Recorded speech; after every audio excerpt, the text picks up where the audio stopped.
እትዬን እኮ ከባድ ጦስ ውስጥ ነው የከተትኳቸው። እንዴት ማለቴ? ምን አድርገሽ? አባዬን አሳክሙልኝ ብዬ ነዋ። እንዴ እሱን ማምናበት አይደል እንደ ገባችበት? እሳቸው ያመኑበት ሌላ የሆነው ሌላ ማለት አና እትዬ አባዬን ለማሳከም የተስማሙት የጎደለኝ 200 ሺህ ብቻ መስሏቸው ነበር። እና ስንት ብር ሆነ? 600 ሺህ ሆነ። ምን? እንዴት? አላውቅም ሰላም። አውቀሽ አይደለማ? ምኑን ሰላም? ቆይ ለሕክምና የሁላ ገንዘብ እንደሚያስፈልግ ታውቂ ነበር? ምን እያልሽ ነው? ስታውቂኝ እንደዛ ማድረግ ሰው ነኝ? እሱም አይደለሽም። እና አታውቂም ነበር ማለት ነው? እኔ ምንም አላውቅም። ሲጀመር ግን ሕክምናው የተደረገበት መንገድ ልክ አይመስለኝም። እንዴት ማለት?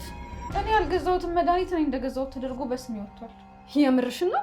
ምን ይሄ ብቻ 100 ብር መድኃኒት 10 ምናምን ሺህ ብር እንደተገዛ ተደርጎ ተጽፏል። ቆይ እንዴት ሊሆን ቻለ? እኔ ምን አውቄ ሰላም። እና እማዬ ይሄን አላወቀችም ማለት ነው? እድሉን ከሰጡኝ ላናግራቸው ነበር የመጣሁት፣ ግን ሊያናግሩኝ ፈቃደኛ አይደሉም ሰላም። ምን አይነት ጣጣ ነው ሀሚ? ለማንኛውም አንቺ ተረጋጊ እሺ?